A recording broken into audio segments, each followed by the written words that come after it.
believe it or not, one of us still has laryngitis. There's one person out here that's still struggling to talk.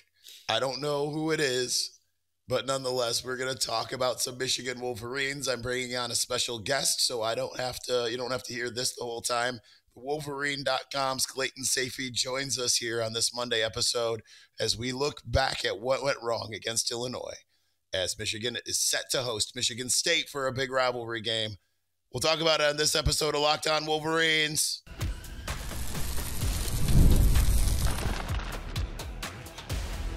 You are Locked On Wolverines, your daily podcast on the Michigan Wolverines, part of the Locked On Podcast Network, your team every day. Happy Monday. We are back and doing it. Locked On Wolverines podcast, part of the Locked On Podcast Network, where it's your team every day. I am your man on the ground, Isaiah Hole, publisher of Wolverines Wire through USA Today Sports Media Group. Still with laryngitis, and because I still have laryngitis, that's why I'm bringing on the man you see to my side, and that is a good friend of mine. He's been a multiple-time guest here on the show, and that's the Wolverine.com's Clayton Sayfie. Clayton, thank you so much for joining, man. I think you sound good. I think you sound better than normal. But no, it's good to be here. And I wish I was here on a more fun week, or maybe coming off a more fun weekend in terms of the football result, but we'll make it work. Hey, you know what? If we pretend that we're locked on Illini, then we'll have a blast, you know? True. The 6-1 Illinois team, they were bowl eligible. That kind of brings me, before we kind of get into the game itself, one of the things that I said pre-USC was I was starting to question whether or not Michigan could make a bowl game. And now they're sitting at 4-3. At that time, they were only 3-1. But how much concern do you have, kind of based off of what you've seen, whether or not Michigan can even get to the 6 games? Because obviously 5 games left. 3 of those teams are ranked. How high is your concern level at the moment? I think it's pretty high. I picked Michigan to beat Illinois. I thought that the offense would look better with Jack Tuttle back there. I know he showed some flashes against Washington, so I thought it would kind of be a good time to reset with the bye week and come out of it. But I didn't know this team was capable of having that poor of a performance like they did against Illinois. I think this is not a very good team, Michigan, and they also played probably as bad as they could. So in that sense, I don't think it's going to be replicated. I think they're going to play a little bit better going forward, but it's very concerning when you look at the schedule, like you said. Coming out of Washington, you kind of thought, okay, the main goals are not out the window, but very unlikely. But you could still get wins, right? Illinois, Michigan State, Northwestern looks like the easiest game, and then Indiana. Well, after Saturday, Michigan looked as bad as it could. Indiana looked as good as it could against Nebraska. I think they won 56-7. Michigan State comes out and beats Iowa and does a bunch of things well that they weren't doing before their bye week, running the ball, stopping the run. So every game looks tougher than you originally thought, and that's kind of a scary thing here. And Sharon Moore got 2 cupcakes, though, coming up. You didn't mention Oregon and Ohio State, 2 really easy matchups. I thought that was obvious. Yeah. I mean, it's tough. And Sharon Moore is facing a lot of pressure. Like, suddenly, I know there was pressure before, but you come out of the bye, I think people were somewhat optimistic, and you didn't really think about bowl eligibility all that much. It wasn't a huge talking point. It was more about, hey, can they end October on a high note with a couple wins over Illinois and Michigan State? Now it's bowl eligibility, keeping the team together, what the future looks like. All these conversations are now being had because of a clunker in Champaign. No one was drinking champagne after that game.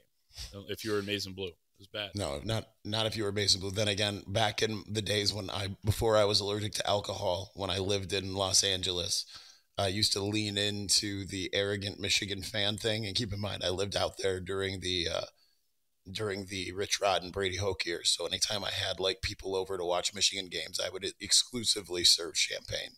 So I know what it's like to drink champagne during a loss. So Sharon Moore, kind of in the aftermath of the Illinois game, seemed like he says no finger pointing, but yet he's pretty much squarely pointed his finger at the offense, because he praised the defense. I mean, the defense it didn't feel great during the game, but they still held them to 21 points, 10 points off of turnovers. And obviously it was offense and special teams that more so lost that game. If you hold a team to 21 points, especially one that has a decent offense like Illinois does, you expect to be able to win that game, and they didn't.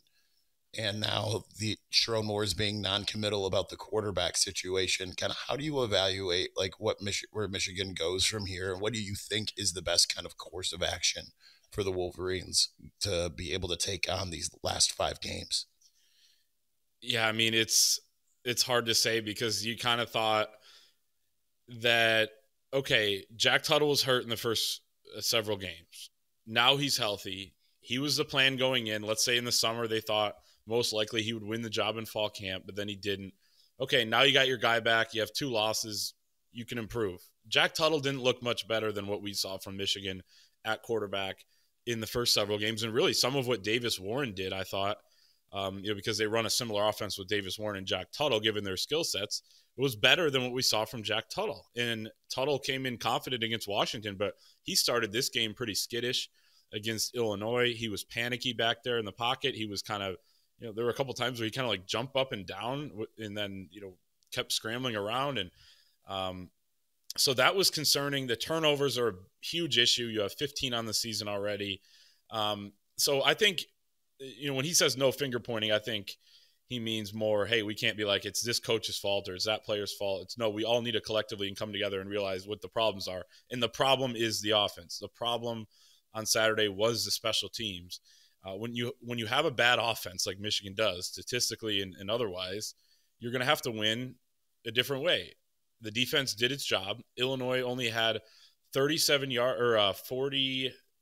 yards of offense outside of that fake punt in the second half. And they were able to win because Michigan screwed up on the fake punt and didn't have any offense. So you got to win with defense. You got to win with special teams.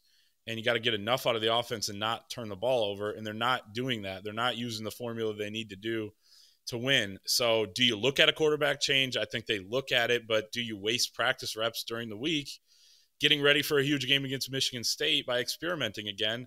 Something you've had to do too much this year. So they're in a tough spot. They're in a world of hurt offensively.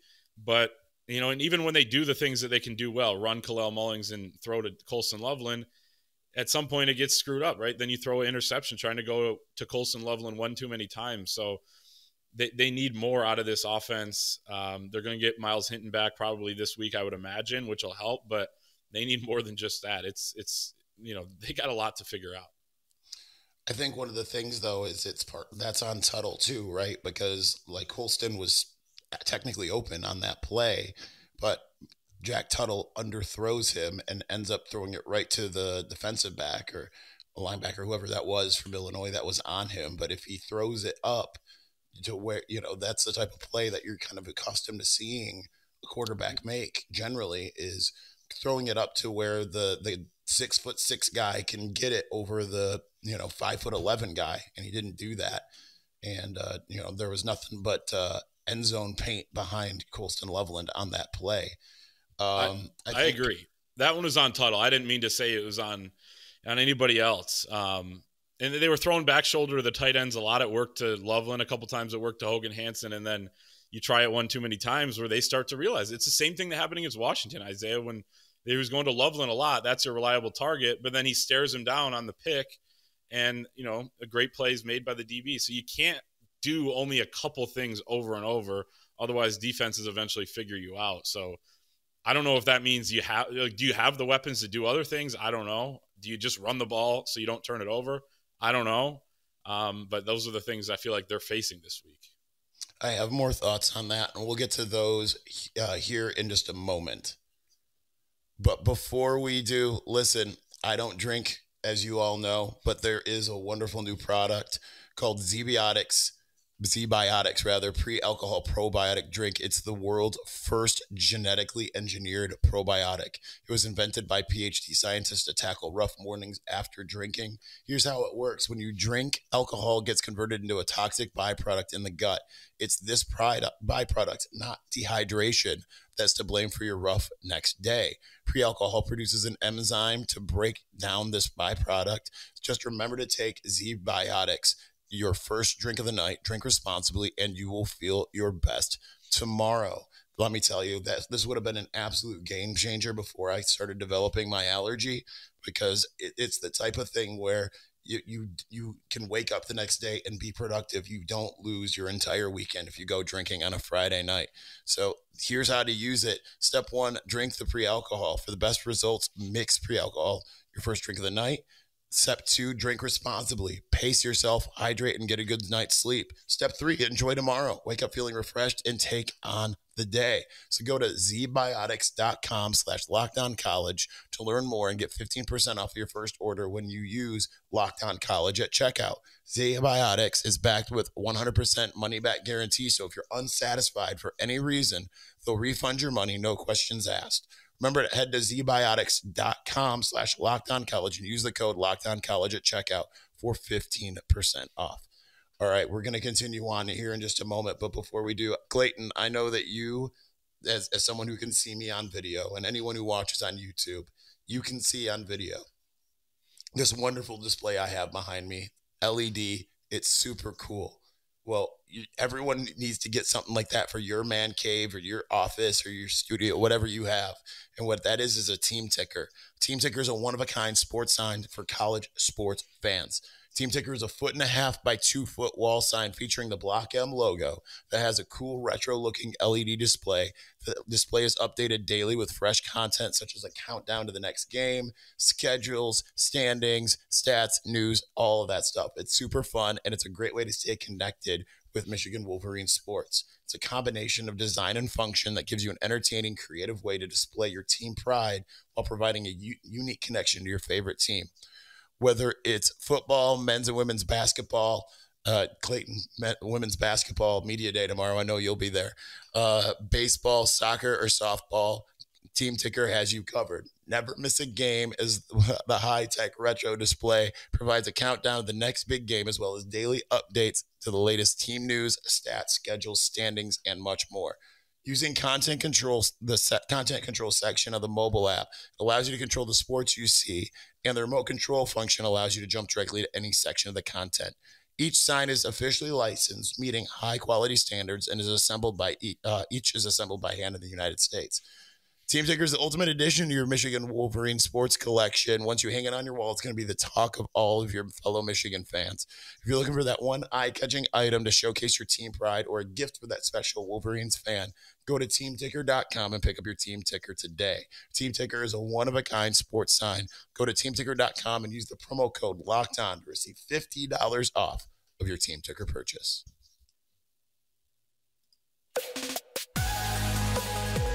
All right, so we're going to let Clayton talk a bit more because, as you can hear, laryngitis has got the better of me. No, I'm not just doing an RFK Jr. impression, even though it sounds like it.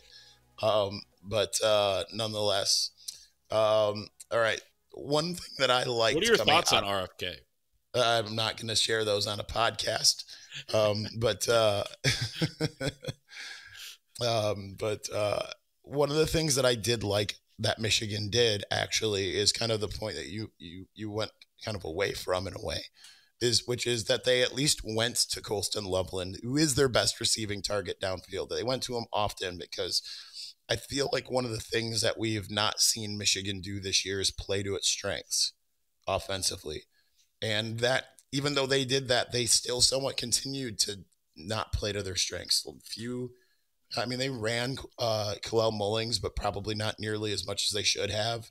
We've seen each of these last few games, Michigan comes out slinging, which is like your best version of a Michigan football offense is running the football.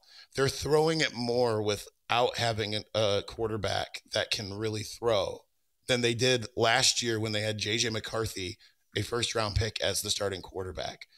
what are your thoughts of just like Kurt Campbell and like his game planning? Because I do see some good in terms of some of like the scheme stuff, and they don't execute. But then that's where they get themselves into trouble in my eyes, because they keep trying to make fetch happen essentially. I know it is hard to really tell because they can't execute a whole lot. It feels like with this personnel, especially in the passing game, and it starts at quarterback. But I agree to an extent. I did like on the one scoring drive when they really leaned on Kalel Mullings. I think it was 4 or 5 straight runs with Kalel Mullings, like 8 yards, 6 yards, 5 yards, and then another run, and then a play action pass on the sideline to Colson Loveland. Okay, those are your 2 best players on offense. You're using them well. You're using the run to set up the pass in the play action pass specifically. You get all the way down there, you score on 4th and goal. That was the only time Michigan scored all game. And then the other time when they got in deep to the 15-yard line after the 4th and 18 pickup to Colson Loveland, they go back again, as we just talked about with the interception to him. They try to throw back shoulder. It gets intercepted when you could have ran the ball. And I know that, Sharon Moore was asked about after the game going away from the run a little bit, just like earlier in the year when he thought they actually did it too much, that they had thrown too much. I think it was after the Texas game, and he said, hey, I want to run the ball more. And it felt like a direct message to Kurt Campbell and the rest of the offensive staff. He said, hey, we were down in this game. We had to throw. Well, at that point, there was still over 8 minutes left. You had all your timeouts. You got to do whatever works to get in, 40 extra seconds or even 2 extra minutes.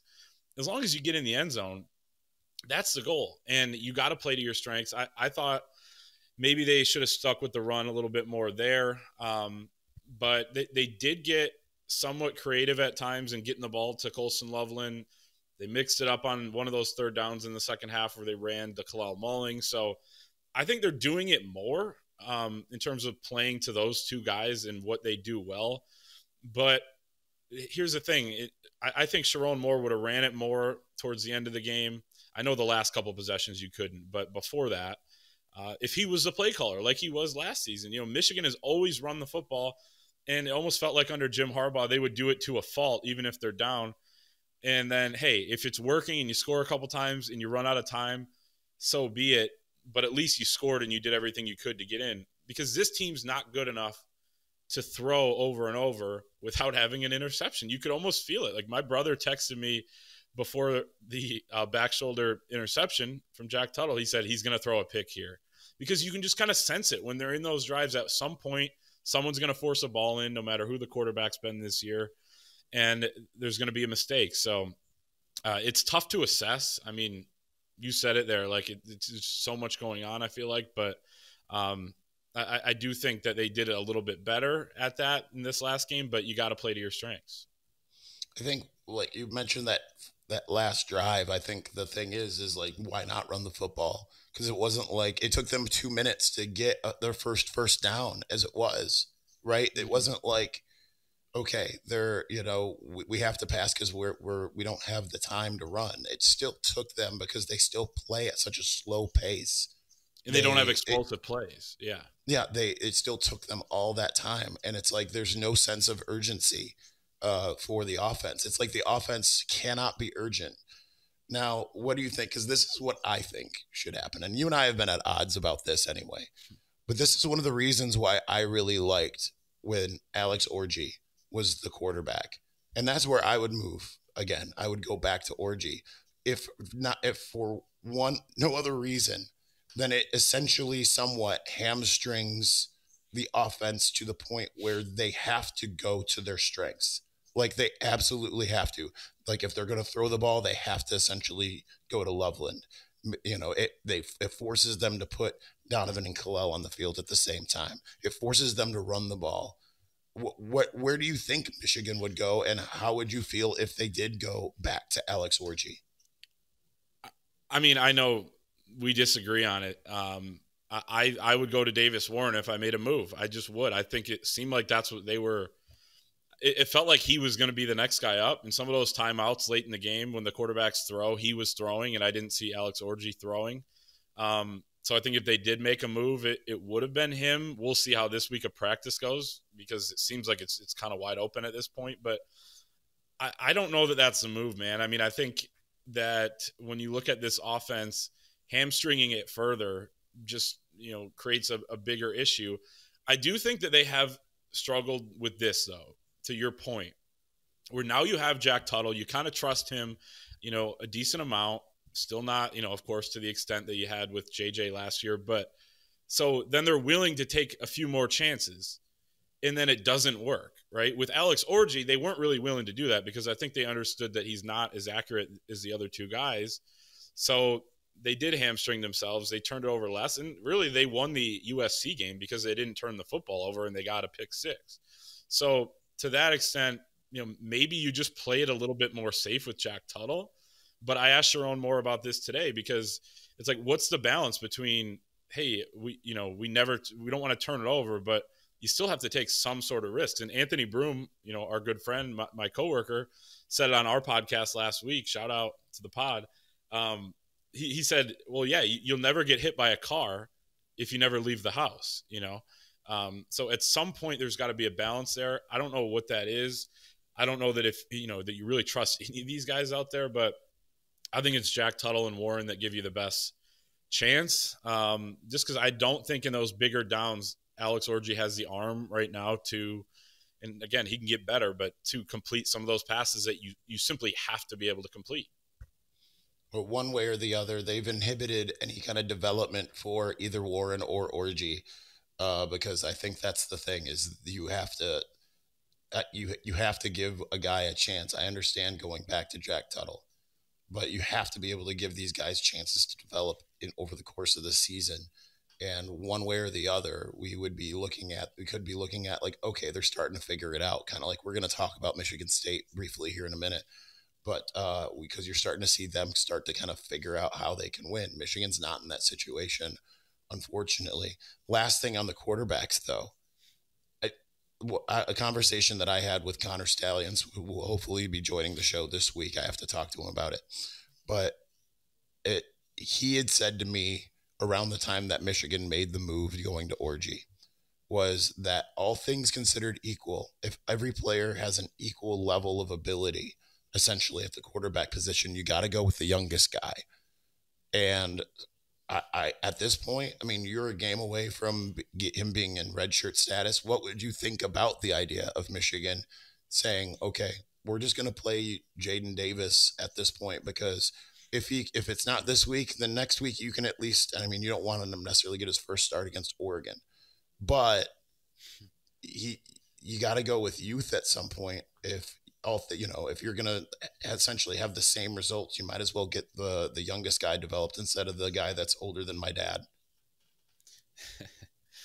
Well, I know people don't trust this coaching staff a ton right now, but I trust that they're the only ones that have really seen Jaden Davis and, of course, the teammates, but on a daily basis. And I typically trust, they didn't even travel him to Illinois, right? He traveled to Washington, but he's clearly fourth on the depth chart right now. And it's for a reason. I mean, if he came in and he was better than these guys, I think he would get more of an opportunity, but he's still developing. He's very small. Sharon Moore said today, strength is one of the things he needs to improve on. Continue to learn the offense, learn the playbook. Like, there's a lot that goes into it. I know when you get this poor of quarterback play, maybe it doesn't look like it.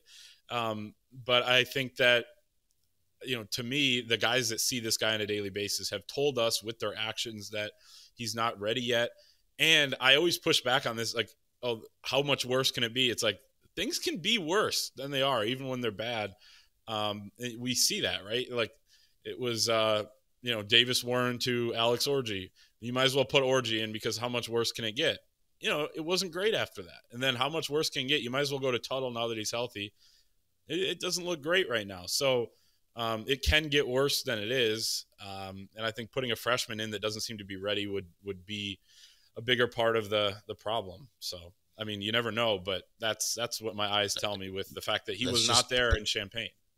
That's because you're a Jaden Denegal guy. So you're just campaigning for him behind the scenes, politicking. All right, we're going to continue on. We've only got a couple minutes left here. But before we do, listen, there's nothing that hypes Clayton up more than live basketball. Not just talking about Michigan basketball. He wants to go to every NBA game that he possibly can. And the best way for him to get into the door is using Gametime. Gametime actually has tickets for all events. It's not just basketball and football. It's got comedy, theater, all of that stuff. And Gametime also has a new feature called Gametime Picks that makes getting tickets to see your favorite teams and events live even easier. Gametime Picks filters out all of the fluff to show you only the incredible deals on great seats, so you don't have to waste time searching for thousands of tickets. And the great thing is that's not the only deal they have. They've got the super deal. They've got curated deals that make it easier to find all kinds of different tickets. You can view your seats before you even go, so you don't have some unexpected obstruction when you go. And with their lowest price guarantee, with an event cancellation protection, you can go rest assured that you're spending the least amount of money, and that if something happens, that there's no issue. So take the guesswork out of buying tickets with Gametime Picks. Download the Gametime app, create an account, use the code LOCKEDONCollege for $20 off of your first purchase. Terms apply. Again, create an account and redeem the code LOCKEDONCollege for $20 off of your first purchase. Download Gametime today. What time is it? It's game time.